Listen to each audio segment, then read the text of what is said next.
በህይወታችን አንዳንዴ ጭልም የሚልብን ጊዜ የለም አለ። ዙሪያው ገደል የሚሆንብን ጊዜ አለ። ሁሉም የሚጨልምብን ጊዜ አለ። ሌሊት ማለት ግራ ቀኙ የሚጠፋብህ ጭልም የሚልብህ ሰዓት ነው። ሲጨልምብህ መሄድ ያለብህ ወደ ክርስቶስ ነው። ምክንያቱም በክርስቶስ ዘንድ ጨለማ አይጨልምም። እስመ ጽልመት ይጸልም በኀቤከ። ክርስቶስ ባለበት ስፍራ ጨለማ አይደለም። የጽድቅ ፀሐይ ክርስቶስ ሲያበራ የትኛውም ጨለማ ውስጥ ብትሆን ያበራል። ሲኦል ውስጥም ብትሆን ክርስቶስ እስካለ ብርሃን ነው የሚሆነው። በሃይማኖታችሁ አትፈሩ፣ በማተባችሁ አትፈሩ። የምትሰሩበት ቦታ፣ የምትማሩበት ቦታ፣ የምትነግዱበት ቦታ ክርስትናችሁ እንዲታይ የማትፈልጉ ከሆነ ኒቆዲሞስ መጀመሪያ የነበረበት ችግር አለባችሁ ማለት የመጀመሪያው ስቴጅ ላይ ነው ያላችሁት። ፈራ ተባለ፣ ደፍሮ እኔ እንዲህ ነኝ ማለት አቃተው። ብዙዎቻችን እንደዚህ ነን እኮ። ነጠላቸውን ጥፍጥፍ አድርገው እኮ ከቢሮ ሲወጡ ቤተክርስቲያን ነው የሚሄደው ለማለት የሚፈሩ ሴቶች አሉ። ቤተክርስቲያን ለመሳለም ጓደኞቹ ፊት የሚያፍር እኮ ጎረምሳል። ክርስቶስ በእኛ ሳያፍር አሁን እኛ በሱ ልናፍር ነው? እንዳናፍር በሆነ በሌሊት ወደ ኢየሱስ ሄደ። በጣም ይገርማል። በሌሊት ወደ ኢየሱስ ሄደ የሚለው ቃል ምን ያሳየናል? ይህ ሰውዬ ባለስልጣን ነው። ባለስልጣኖች ሌሊት የት ነው የሚሄዱት? ባለጸጋ ነው። ባለጸጎች ሀብት ያላቸው ሰዎች የት ነው የሚሄዱት? ሌሊት የት ነው የሚያሳልፉት? ወደ ጭፈራ ቤት ነው፣ ወደ መጠጥ ቤት ነው፣ ወደ ስካር ነው፣ ወደ ኃጢአት ነው። የተማሩ ሰዎች እናውቃለን የሚሉ ሰዎች ሌሊቶቻቸው ወደ ክርስቶስ የሚሄዱበት አይደለም፣ ከክርስቶስ የሚጣሉበት ነው ሌሊታቸው። ኒቆዲሞስ ግን በሌሊት ወደ ኢየሱስ ሄዶ ነበረ ይላል። የመጀመሪያው ሰዓታት ቋሚ፣ የመጀመሪያው ማህሌት ቋሚ፣ ትጋሃ ሌሊት የሚያውቅ የሌሊቱን ግርማ ሌሊቱን ጸባ አጋንንቱን ድምፅ አራዊቱን ሳይፈራ በሌሊት ወደ ክርስቶስ ይገሰግስ ነበር። ወደሱ የምንገሰግስበትን ኃይል ያድለን አምላካችን። ስለዚህ ኒቆዲሞስ በሌሊት ወደ ኢየሱስ ሄዶ ነበር። ይሄ ትጋቱን ያሳያል። ለኛ ደግሞ የሚሰጠን ትምህርት ምንድነው? በሌሊት ወደ ክርስቶስ መሄድ እንዳለብን ያሳያል። ልክ እንደ ኒቆዲሞስ ወደ ክርስቶስ በእግራችን መሄድ ብቻ አይደለም። ሌሊት ማለት ጨለማ ማለት ብቻ አይደለም። ክርስቲያኖች በህይወታችን አንዳንዴ ጭልም የሚልብን ጊዜ የለም አለ። ዙሪያው ገደል የሚሆንብን ጊዜ አለ። ሁሉም የሚጨልምብን ጊዜ አለ። ሌሊት ማለት ግራ ቀኙ የሚጠፋብህ ጭልም የሚልብህ ሰዓት ነው። ሲጨልምብህ መሄድ ያለብህ ወደ ክርስቶስ ነው። ምክንያቱም በክርስቶስ ዘንድ ጨለማ አይጨልምም። እስመ ጽልመት ይጸልም በኀቤከ። ክርስቶስ ባለበት ስፍራ ጨለማ አይደለም። የጽድቅ ፀሐይ ክርስቶስ ሲያበራ የትኛውም ጨለማ ውስጥ ብትሆን ያበራል። ሲኦል ውስጥም ብትሆን ክርስቶስ እስካለ ብርሃን ነው የሚሆነው። እና ኒቆዲሞስ በሌሊት ወደ መድኃኒታችን ወደ ኢየሱስ ክርስቶስ ቀረበ ይላል። ወደሱ እንድንቀርብ አምላካችን ይርዳን። ቀረበና ምን አለው? መምህር ሆይ እግዚአብሔር ከእርሱ ጋር ከሆነ ሰው በቀር አንተ የምታደርጋቸውን ተአምራት ሊያደርግ የሚችል ማንም የለም። ስለዚህ ከእግዚአብሔር ተልከህ እንደመጣ እናውቃለን አለው። ተመልከቱ እንግዲህ መድኃኒታችን ኢየሱስ ክርስቶስ በዮሐንስ ወንጌል ምዕራፍ 2 ላይ ከዚያ በፊት ተአምር ሲሰራ ነበር። በቃና ዘገሊላ ውሃውን ወይን አድርጎ ነበር። ከዚያም በጌርጌሴኖን ወርዶ ተአምር አድርጓል። ይህን ተአምር ሰምቷል ኒቆዲሞስ። ምን አለው? መምህር ሆይ አለው። የመጀመሪያው ንግግር መምህር ሆይ ነው። እሱ መምህር ነኝ ብሎ አልተኮፈሰም። ክርስቶስ ከናዝሬት ነው የመጣው ብሎ አልናቀው።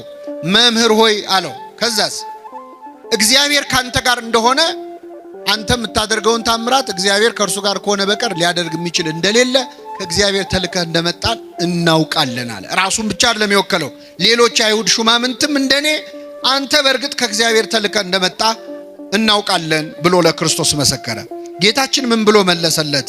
እውነት እውነት እልሃለሁ ሰው ዳግመኛ ካልተወለደ በቀር የእግዚአብሔርን መንግሥት ሊያይ አይችልም አለው።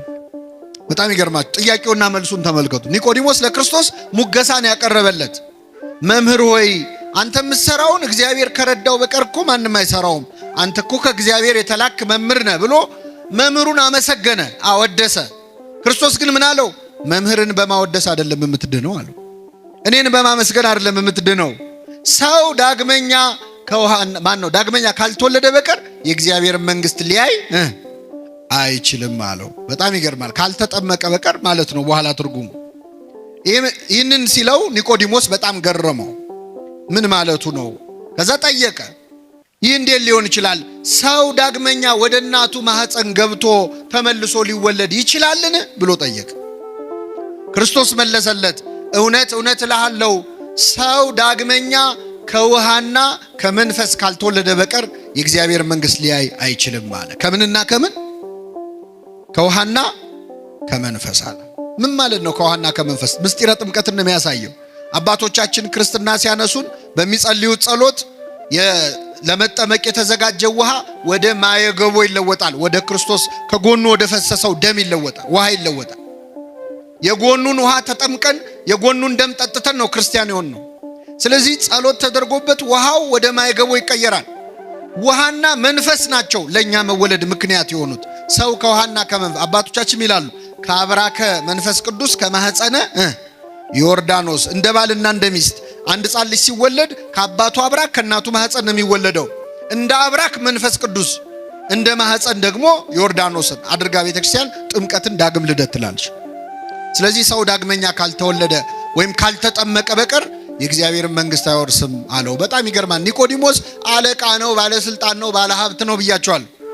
ወደ ጌታ ሲመጣ ግን ባለሀብት መሆኑ ቀረና ገና አልተወለድክም አለው ክርስቶስ። ገና ልትወለድ ያስፈልጋል አለው።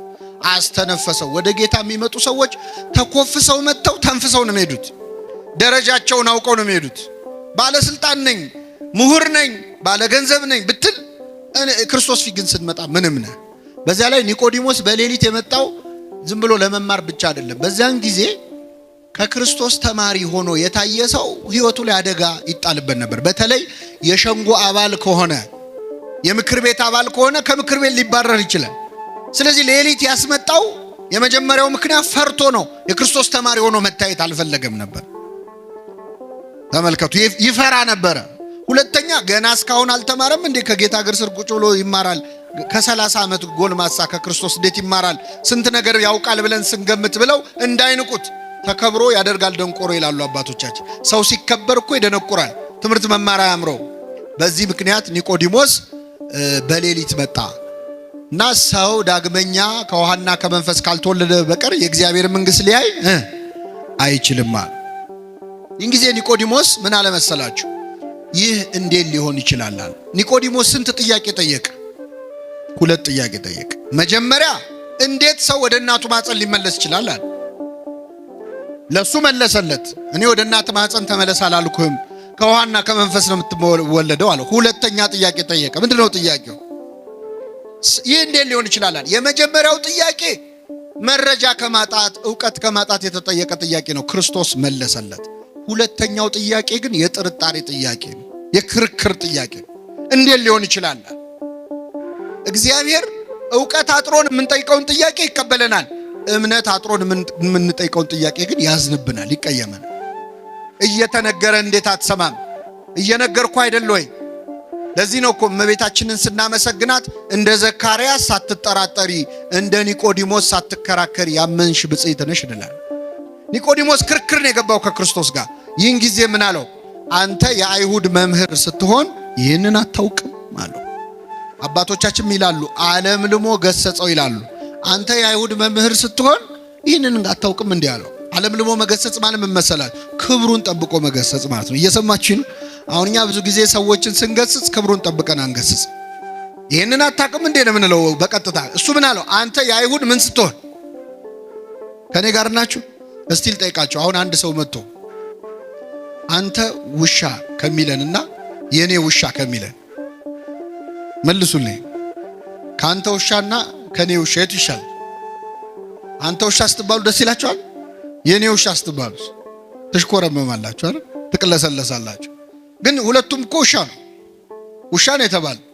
ንግግሩ አንድ ሆኖ ሳለ የምንናገርበት መንገድ ንግግሩን የበለጠ ተሰሚ ያደርገዋል።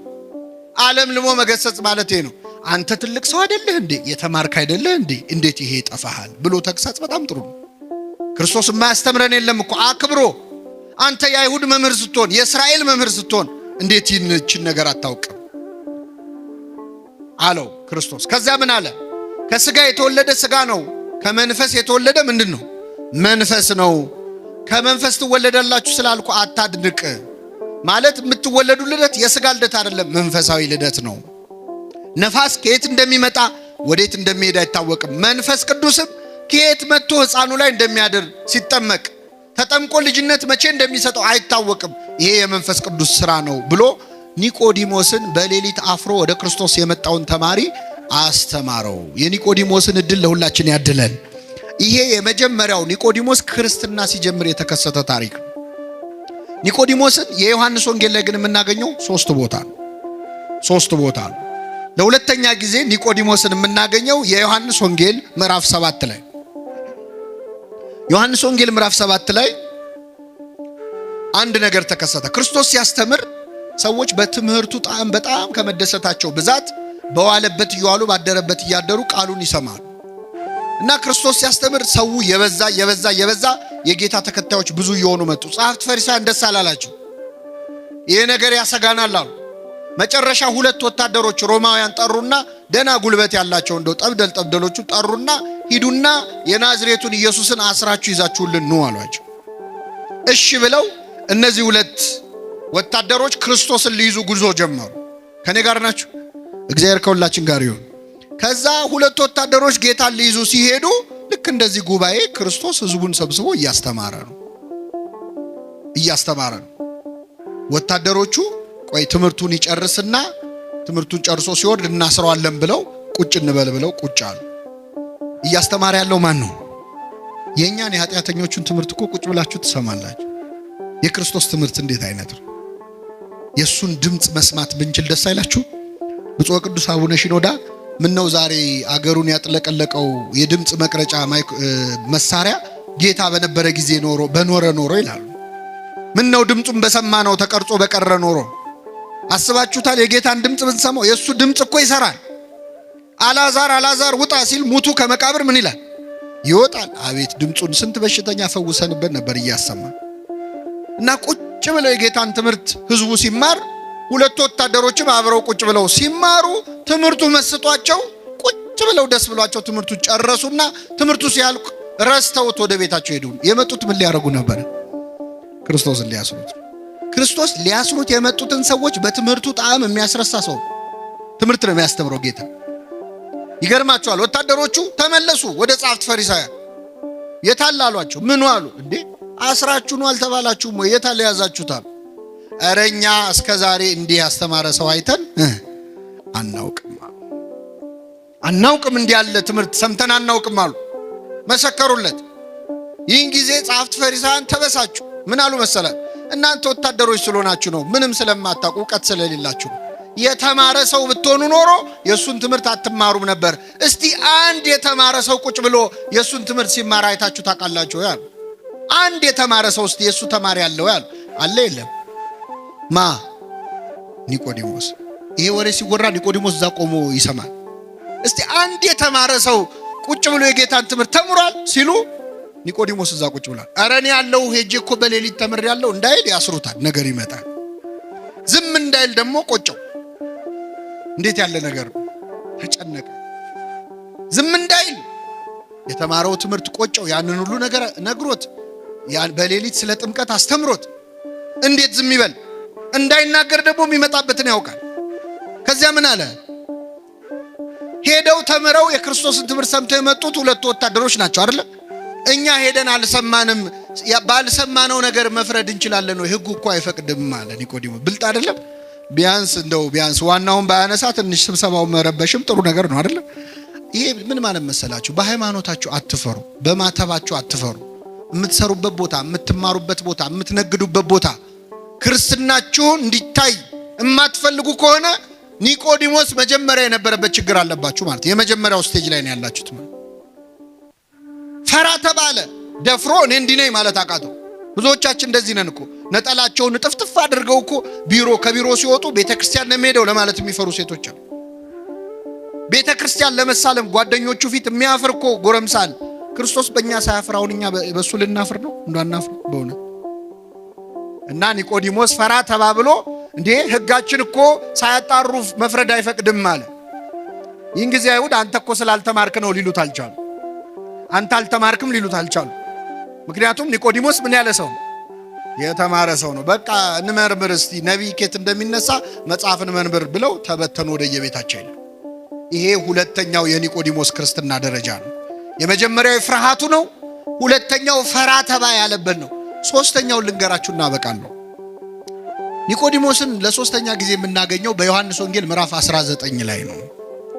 በዮሐንስ ወንጌል ምዕራፍ 19 ላይ ኒቆዲሞስ እንደ መጀመሪያው ቀን በሌሊት ፈርቶ ክርስትናውን በድብቅ ላድርግ ሳይል፣ እንደ ሁለተኛው ቀን ፈራ ተባ ሳይል በአደባባይ ክርስትናውን የገለጸበት ቀን።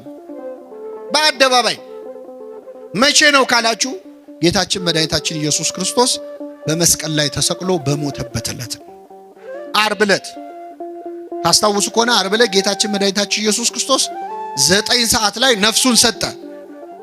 ልክ እንደሞተ አይሁድ ሐሳባቸው ምን እንደሆነ ታውቃላችሁ? መሰቀሉ ሳይበቃ የገሃነም ሸለቆ የሚባል አለ፣ ቆሻሻ መጣያ ቦታ፣ ስጋው እዛ እንዲጣል ነው የፈለጉት። እንዲቀበር አልፈለጉም። ማዋረድ ስለፈለጉ ማለት የሚቀብረው እንዲጠፋ። ይኸው መሲህ ቢሆን ኖሮ በእውነት እሱ ክርስቶስ ቢሆን ኖሮ እንዴት ስጋው እንዲተልከስክሱ ይወድቅ ነበር ለማለት እንዲያመቻቸው። ልክ ክርስቶስ ሲሞት ግን 2 የአይሁድ ሸንጎ አባላት ወደ ጲላጦስ ሄደው የኢየሱስን ስጋ ለመኑ ይላል። እስኪ በሉ የኢየሱስን ስጋ ለመኑ። ማናማ? ዮሴፍና ኒቆዲሞስ ናቸው። ኒቆዲሞስ ጌታ በሞተበት ዕለት በትክክል እምነቱን ገለጸ። በጣም የሚገርማችሁ ጌታ እኮ ሞቷል፣ አያየው፣ ይታዘበኛል አይል፣ ሞቷል። በሞተበት ዕለት፣ ወዳጅ ባጣበት ዕለት፣ ደቀ መዛሙርት ሁሉ ጥለውት በሸሹበት ዕለት ከዮሐንስ በስተቀር ብቻውን በሆነበት ዕለት በአደባባይ በተሰቀለ ጊዜ ስጋውን ለመለመን ወደ ጲላጦስ ሄደ ይላል። እዚህ ላይ ለኛ ትልቅ ትምህርት ነው። የኢየሱስን ስጋ ዮሴፍና ኒቆዲሞስ ሄደው ጲላጦስን የኢየሱስን ስጋ ለመኑት ይላል። ትልቅ ጸሎት ነው በእውነት። አሁን እኛ ላለመቁረብ ከምናቀርባቸው ምክንያት አንዱ ንስሐ አባቴ ጥሩ አይደሉም፣ በደንብ አይዙኝም፣ አይንከባከቡኝም፣ ፊታቸውን አጠቆሩብኝ፣ እንዲያርግ ያሉኝ፣ እንዲያታርጋሉኝ እያለ ከንስሐ የሚርቅ ሰው አለ። መለማመጥ የማይፈልግ ማለት። ለክርስቶስ ስጋና ደም አይደለም ካህን ቀርቶ ጲላጦስም ይለመናል። ለመኑት፣ እባክህ የኢየሱስን ስጋ ስጠን አሉት። ጲላጦስ ምን አለ መሰላችሁ? ከመቼው ሞተ አለ ይላል። ምን ማለት ነው? መስቀል ላይ ተሰቅሎ በ3 ሰዓት የሞተ ሰው የለም። ምክንያቱም መስቀል ላይ መሰቀል አይገልም እኮ በራሱ። ክርስቶስ እኮ መሰቀሉ አይደለም የገደለው። ከዚያ በፊት 6666 ጊዜ ምን ብሏል? ተገርፏል፣ ደክሟል። ስለዚህ መስቀል ላይ በቀረችዋ ሰዓት ስቃይ የተቀበለባት ሰዓት ነች። ፍቅሩን የገለጸ። የሚገርማችሁ ስለኛ ያን ሁሉ ስቃይ ተቀብሎ ሲቸነክሩት እንኳን አምጥተው ጠጅ ያጠጣሉ ሮማውያን። የሚቸነክሩት ሰው ትንሽ እንደው ቁስሉ እንዳይሰማው ጠጅ አጠጥተው ትንሽ ሰክሮ ደንዝዞ ህመሙ ሳይሰማው እንዲያልፍ ማለት። ክርስቶስ ግን ጠጅ ሲያመጡለት ተፋው ነው የሚለው። ስለኛ የሚቀበለውን መከራ በምንም መቀነስ አልፈለገም። ሁሉን ህመም ታሟል፣ ከራስ ፀጉሩ እስከ እግር ጥፍሩ ድረስ። ስለ መተላለፋችን ቆሰለ፣ ስለ በደላችን ታመመ። በእርሱ ቁስል እኛ ቁስል አሁን እንዴት ይፈውሳል? ቁስል እኮ ሲነካ ይጋባባል። የክርስቶስ ቁስል ግን የሚፈውስ ቁስል ነው፣ የሚፈውስ ህመም ነው። ታሞ ማዳን የሚችል ቁስል ነው። እና ዮሴፍና ኒቆዲሞስ ቀርበው ጲላጦስን ስጠን አሉት። ጲላጦስ ደብዳቤ ጽፎ ውሰዱ እሺ ያላቸው። ዮሴፍና ኒቆዲሞስ ክርስቶስን ከመስቀል አወረዱት። አይሁድ እየገላመጧቸው፣ ጸሐፍት ፈሪሳውያን እያዩአቸው ስልጣናችን ገደል ይግባ ብለው ማለት ነው። ኒቆዲሞስ ፈራ ተባ ማለቱን አቆመ። ክርስትናውን በአደባባይ ገለጸ።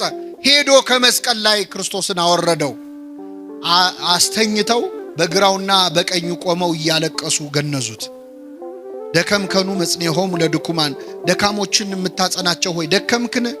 ሞትከኑ መንሥኤሆሙ ለሙታን፣ ሙታን የምታስነሳ ሆይ አንተ ሞትክን? እያሉ እያለቀሱ መገነዝ ጀመሩ። ይህን ጊዜ መላእክቱን ልኮ ነገራቸው። እንዴት እንደ ሩቅ ብእሲ እንደ ፍጡር እያለቀሳችሁ ትገንዙኛላችሁ? እያመሰገናችሁ ነው እንጂ ብሎ በመላእክቱ አስነገራቸው። ይህን ጊዜ ቅዱስ እግዚአብሔር ቅዱስ ኃያል ቅዱስ ሕያው ዘይመውት፣ ቅዱስ እግዚአብሔር ቅዱስ ኃያል ቅዱስ ሕያው የማይሞት እያሉ እየተንቀጠቀጡ ገነዙት። ክርስቶስን መገነዝ እንዴት አይነት ክብር ነው! ቅዱስ ኤፍሬም ሶርያዊ ዮሴፍና ኒቆዲሞስን ይጠይቃቸዋል። እንዴት ችላችሁ ገነዛችሁት? እንዴት አስቻላችሁ? አይንን የሚያበራውን አምላክ አይኑን እንዴት ከደናችሁት? ሽባ የሚፈውሰውን አምላክ እጆቹን እግሮቹን እንዴት አሰራችሁ? የታሰረውን የሚፈታውን ጌታ እንዴት አድርጋችሁ ፈታችሁ አሰራችሁት ይላል። እና ዮሴፍና ኒቆዲሞስ በክብር ገነዙት። ቤተክርስቲያናችን የዮሴፍና ኒቆዲሞስን ክብር በደንብ ተረድታለች። አሁን ቤተክርስቲያን ስትሳለሙ መጀመሪያ ወድቃችሁ መሬቱን ትስማላችሁ አይደል? ከዛ ግራውንና ቀኙን መሬቱን ስንስም መቃብሩን ነው እየተሳለምን ያለነው። ግራና ቀኙን ስንስም ዮሴፍና ኒቆዲሞስን ነው የምናስታውሰው። አባቶቻችን ቅዳሴ ላይ ሲቀድሱ ንፍቁ ካህንና ሰራዩ ካህን ጸሎት ሲያደርጉ ምንድነው የሚለው? ሰራዩ ካህን ዋናው ካህን ምንድነው የሚለው? ጌታ ሆይ እኔንና ይህን አብሮኝ የሚቀድሰውን ካህን ስጋህን እንደገነዙ እንደ ዮሴፍና እንደ ኒቆዲሞስ አድርገን ይላል። የሕማማት ቀን ደግሞ ብትገቡ ቤተ መቅደስ ታያላችሁ ተአምር። የክርስቶስን ልክ እንደተገነዘ ሆኖ ሁለት ካህናት ይዘው 41 ጊዜ እየተዞረ እግዚኦታ እየተባለ እነሱ የተሰማቸው እንዲሰማን የሚያደርግ ጸሎት አለ። የትንሣኤ ሰሞን ደግሞ ገና ቅዳሴ ስንጀምር ሃሌሉያ ዮሴፍ ወኒቆዲሞስ ገነዝዎ ለኢየሱስ፣ ዮሴፍና ኒቆዲሞስ ኢየሱስን ምን አሉት? ገነዙት እያልን ነው ቅዳሴ የምንጀምረው። ራሱ ክርስቶስን መገነዝ እንዴት ያለ ክብር ነው! ክርስቶስን መገነዝ ትፈልጋላችሁ ይላል ቅዱስ ኤፍሬም ሶርያዊ። ኤፍሬም ሶርያዊ ይገርማችኋል፣ መገነዝ ይፈልግ ነበርና ምን ያደርጋል መሰላችሁ? በጠዋት ይነሳና በማታ ይወጣና ሌሊቱን ሙሉ ጎዳና ተዳዳሪዎች ነዳያንን በተኙበት ይፈልጋል። ከመሃላቸው የሞተ ካገኘ ደስ ይለዋል፣ ይገንዘዋል። ሲመለስ ፊቱ በርቶ ይመለሳል። ምን አግኝተን የተደሰትከው ሲሉት ክርስቶስን አግኝቼ ገነዝኩት ይላል። ደሃን ማብላት ክርስቶስን ማብላት ከሆነ ደሃን መገነዝ ማን መገነዝ ነው? ክርስቶስን መገነዝ ነው። ስለዚህ ኒቆዲሞስ በቤተ ክርስቲያናችን እጅግ ትልቅ ክብር ያለው ቅዱስ ነው። ቀስ እያለ በፍርሃት የጀመረ ክርስትና ከዛ ፈራ ተባ ወደ ማለት ከዚያ ደግሞ በአደባባይ ስለ ክርስቶስ ወደ መመስከር ሰማዕትነት እኮ ነው። ሰማዕትነት ከዚህ በላይ ምን ሰማዕትነት አለ? እና ክርስትናችን የምንሞትለት መከራ የምንቀበልለት ልታምኑ ብቻ አይደለም የተጠራችሁት። እንደነ ቅዱስ አግናጢዮስ ልታምኑ ብቻ ሳይሆን መከራን ምን ልትሉ ልትቀበሉ። ክርስቶስ ይቺ ጽዋ ከኔ ትለፍ ብሎ ለሁላችን ያስተላለፈው መከራውን ነው። ከኔ ትተላለፍ፣ ከኔ ወደ ቀጣዩ ትውልድ ትሂድ ብሏል። ስለዚህ ክርስቶስን የጠሉ ሁሉ ክርስቲያኖችን ይጠላሉ። በዓለም ሳላችሁ መከራ አለባችሁ፣ እውነት እላችኋለሁ እኔ ዓለምን አሸንፌዋለሁ ብሏልና ኒቆዲሞስ በዛሬው ዕለት የምናስበው ታላቅ ቅዱስ ነው። በረከቱን ያሳድርብን፣ የሰማነውን በልቡናችን ያሳድርብን።